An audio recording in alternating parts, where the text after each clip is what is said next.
ಐತಿಹಾಸಿಕ ಲಕ್ಕುಂಡಿಯಲ್ಲಿ ಇಂದ್ರನ ಅಮರಾವತಿಗೂ ಮೀರಿದ ಸಂಪತ್ತಿದೆ ಅನ್ನೋದು ಸುದ್ದಿ ಆಗ್ತಾ ಇದೆ. ಹೀಗಾಗಿನೇ ಸರ್ಕಾರ ಹುಡುಕಾಟಕ್ಕೆ ಇಳಿದಿದೆ. ಆದರೆ ಇದರ ಬೆನ್ನಲ್ಲೇ ಈಗ 7 ಹೆಡೆಯ ಸರ್ಪ ಪ್ರತ್ಯಕ್ಷವಾಗಿದೆ.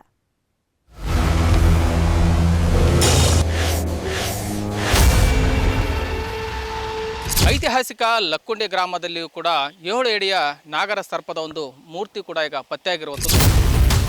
ಈಗ ನಾವು ಹೆಡೆಯನ್ನು ಮಾತ್ರ ಈಗ ಇಲ್ಲಿ ನೋಡ್ಬೋದು. ಯಾಕಂದರೆ ಈ ಹೆಡೆಯಿಂದಾಗಿ ಸುಮಾರು ಇನ್ನು ಇದರ ಬಾಲದ ಅಡಿಯವರೆಗೂ ಕೂಡ ಸುಮಾರು 7 ರಿಂದ 8 ಅಡಿಯ ಒಳಗೆ ಈ ಒಂದು ಶಿಲೆ ಇರತಕ್ಕಂಥದ್ದು. ಲಕ್ಕುಂಡಿ ಅನ್ನೋದು ನಿಧಿಯ ನಿಗೂಢತೆಯ ತವರೂರಾಗಿ ಮಾರ್ಪಟ್ಟಿದೆ. ಹೆಜ್ಜೆ ಹೆಜ್ಜೆಗೂ 10 ಕೌತುಕಗಳು ಸೃಷ್ಟಿಯಾಗ್ತಿವೆ. ಊರಲ್ಲಿ ಹೋದಲ್ಲೆಲ್ಲ ಒಂದೊಂದೇ ವಿಸ್ಮಯಗಳು ತೆರೆದುಕೊಳ್ಳುವುದಕ್ಕೆ ಶುರುವಾಗಿದೆ. ಕೋಟೆ ದೇಗುಲದ ಮುಂದೆ ಉತ್ಖನನ ನಡೆಯೋ ಹೊತ್ತಲ್ಲದೆ ನಾಗರ ಹಾವೊಂದು ಪತ್ತೆಯಾಗಿತ್ತು. ಅಲ್ಲಿಂದಲೇ ನೋಡಿ ನಿಧಿಗೂ ನಾಗಸರ್ಪಕ್ಕೂ ಸಂಬಂಧವಿದೆ ಅನ್ನೋ ಸುದ್ದಿ ಹುಟ್ಟಿಕೊಂಡಿದ್ದು. ಯಾಕಂದ್ರೆ ನಿಧಿ ಅನ್ನೋದು ಭೂಗರ್ಭದೊಳಗಿರೋ ಮಾಯಾ ಸಂಪತ್ತು. ಈ ಸಂಪತ್ತನ್ನ ಎಲ್ಲರೂ ಮುಟ್ಟೋದಕ್ಕಾಗಲ್ಲ, ಇದನ್ನ ಎಲ್ಲರೂ ಒಲಿಸಿಕೊಳ್ಳೋದಕ್ಕಾಗಲ್ಲ. ಯಾಕಂದ್ರೆ ನಿಧಿಯ ಕಾವಲಿಗೆ ಅಂತಾನೆ ನಾಗಸರ್ಪಗಳ ಅಷ್ಟದಿಗ್ಬಂಧನವಿರುತ್ತೆ. ಘಟಸರ್ಪಗಳ ಜೊತೆ ಜಡೆ ನಾಗನ ಕಣ್ಗಾವಲಿರುತ್ತೆ ಅನ್ನೋ ಮಾತುಗಳು ಕೇಳಿ ಬಂದಿದ್ವು. ಲಕ್ಕುಂಡಿ ಜನರೇ ನಿಧಿಗೂ ನಾಗಸರ್ಪಕ್ಕೂ ಸಂಬಂಧ ಆಗಿದೆ ಅನ್ನೋದನ್ನ ಹೇಳಿದ್ರು. ಇದರ ಬೆನ್ನಲ್ಲೇ ಈಗ ನಾಗಲೋಕದ ಅಚ್ಚರಿಯ ಸಂಗತಿಗಳು ಘಟಿಸೋದಕ್ಕೆ ಶುರುವಾಗಿದೆ. ಬರೋಬ್ಬರಿ 6-7 ಅಡಿ ಎತ್ತರದ 7 ಹೆಡೆಯ ಸರ್ಪದ ಮೂರ್ತಿಯೊಂದು ಪತ್ತೆಯಾಗಿದೆ. ಇದು ನಿಧಿ ರಹಸ್ಯವನ್ನ ಮತ್ತಷ್ಟು ಗಟ್ಟಿ ಮಾಡ್ತಿದೆ.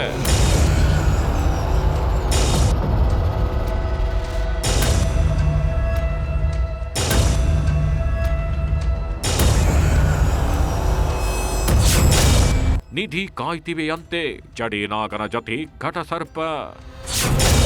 ಲಕ್ಕುಂಡಿಯಲ್ಲಿ ಪತ್ತೆಯಾಯಿತು 7 ಹೆಡೆ ನಾಗನ ವಿಗ್ರಹ.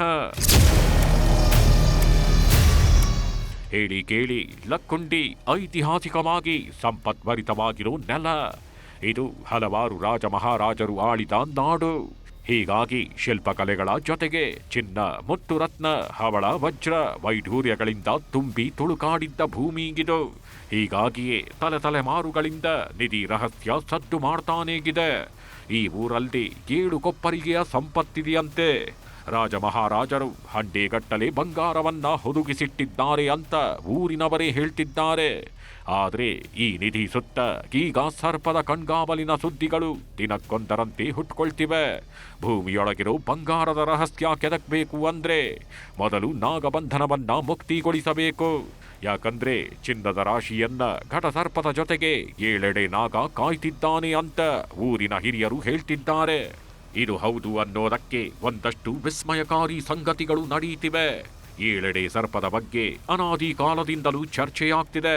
ಆದ್ರೆ ಅದನ್ನ ಕಂಡವರಿಲ್ಲ. ಹೀಗಾಗಿ ಇದು ಕಪೋಕಲ್ಪಿತ ಅಂತ ಹೇಳೋರೇ ಜಾಸ್ತಿ. ಲಕ್ಕುಂಡಿಯಲ್ಲೂ 7 ಸರ್ಪದ ಸುದ್ದಿ ಕೇಳೋದಕ್ಕೆ ಶುರುವಾಗಿತ್ತು. ಆದ್ರೆ ಇದನ್ನ ನಂಬೋದಕ್ಕೆ ಬಹುತೇಕರು ರೆಡಿ ಇರಲಿಲ್ಲ. ಆದ್ರೀಗ 7 ಸರ್ಪದ ಮೂರ್ತಿಯೇ ಪತ್ತೆಯಾಗಿದೆ.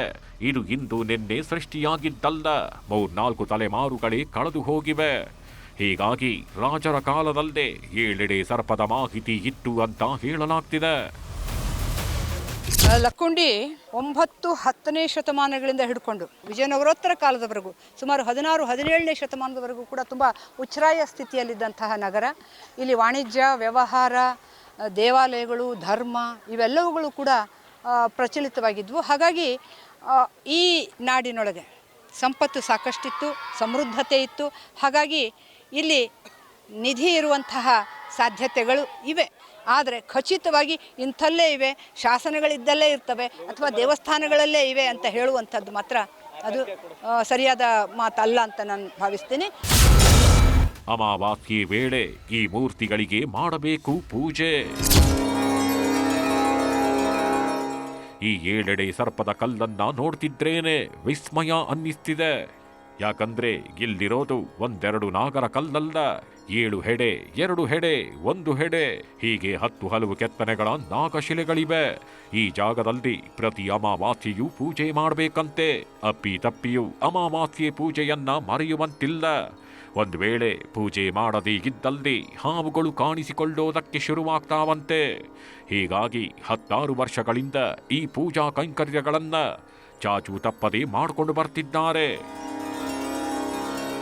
ಲಕ್ಕುಂಡಿಯಲ್ಲಿರ್ತಕ್ಕಂಥ ನಿಧಿಗಳನ್ನ ಸರ್ಪಗಳು ಕೂಡ ಕಾಯ್ತಾ ಇದ್ವು ಅನ್ನೋದಕ್ಕೂ ಕೂಡ ಸಾಕಷ್ಟು ಉದಾಹರಣೆಗಳು ಕೂಡ ಇದಾವೆ. ಇಲ್ಲಿ ಗ್ರಾಮಸ್ಥರು ಕೂಡ ಹೇಳ್ತಾ ಇದ್ರು. ಹೀಗಾಗಿ ಈಗ ಇವನು ಷಣ್ಮುಖಪ್ಪ ಏನು ರೈತರ ಜಮೀನಲ್ಲಿ ಕೂಡ ಈಗಾಗಲೇ 7 ಹೆಡೆಯ ಒಂದು ಸರ್ಪದ ಒಂದು ಮೂರ್ತಿ ಕೂಡ ಪತ್ತೆಯಾಗಿದೆ. ಅದರ ಬಗ್ಗೆ ಮಾಹಿತಿಯನ್ನು ಕೇಳ್ಕೊಂತ ಹೋಗೋಣ. ನಾವು ಈ ತೋಟ ಮಾಡಾಕೈತೆ 35ರಿಂದ 40 ವರ್ಷ ಆಯ್ತು. ನಮಗೆ ಮೊದಲ ಇಲ್ಲಿ ಏನೇನು ಗೊತ್ತಿದ್ದಿಲ್ಲ. ಹಿರಿಯರು ಏನು ಹೇಳ್ತಾರೆ ಆ ಪ್ರಕಾರ ನಾವು ಅಮಾವಾಸ್ಯೆಗೊಮ್ಮೆ ಪೂಜೆ ಮಾಡ್ಕೊತ ಹೊಂಟೀವಿ. ನಂತರ ಅದನ್ನು ಒಟ್ಟ ತಪ್ಸಂಗಿಲ್ಲ. ಅದು ಏನಾರ ಒಂದು ಪೂಜೆ ಮಿಸ್ ಆತಂದ್ರೆ ನಮ್ಮ ಹೊಲದಾಗ ಹಾವುಗಳು ಕಾಣ್ತಾವೆ, ಈಗಲೂ ಕಾಣ್ತಾವೆ. ಬಾವಿಯಲ್ಲೂ ಅಡಗಿದೆ 16 ವಿಸ್ಮಯ.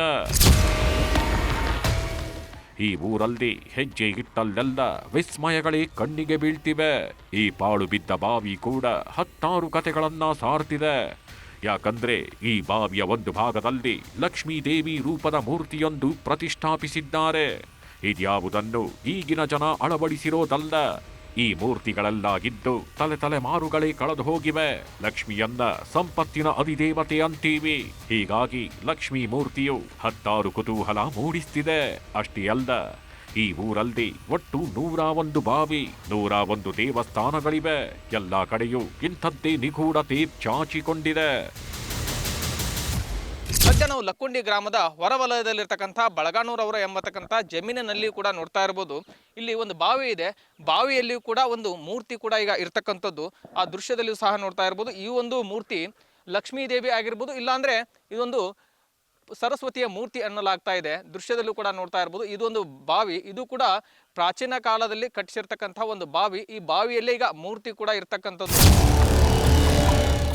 ಇನ್ನು ಈ ಊರಲ್ಲೊಂದು ಪಂಪ್ ಹೌಸ್ ಇದೆ. ಇದು ಕೂಡ 100 ವರ್ಷಗಳ ಹಳೆಯದ್ದು.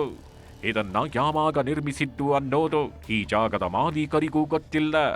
ಆದ್ರೆ ಈ ಪಂಪ್ ಹೌಸ್ನ ಗೋಡೆಯಲ್ಲಿ ಒಂದೊಂದು ದಿಕ್ಕಿಗೂ ಒಂದೊಂದು ಮೂರ್ತಿಗಳಿವೆ.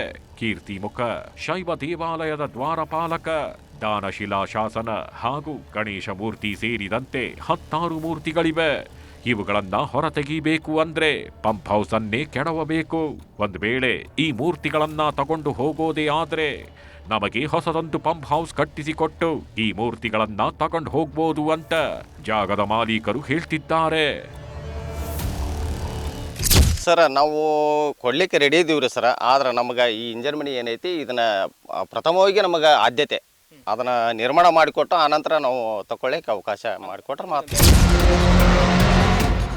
ಒಂದ್ ಕಡೆ ನಾಗರ ರಹಸ್ಯ ಬಿಚ್ಚಿಕೊಳ್ತಿದ್ರೆ ಇನ್ನೊಂದ್ ಕಡೆ ಉತ್ಖನನ ಕಾರ್ಯವು ಬರದಿಂದ ಸಾಗ್ತಿದೆ. 9ನೇ ದಿನದ ಉತ್ಖನನ ನಡೆದಿದ್ದು ಇವತ್ತು ಕೂಡ ಹಲವಾರು ಪ್ರಾಚೀನ ವಸ್ತುಗಳು ಪತ್ತೆಯಾಗಿವೆ.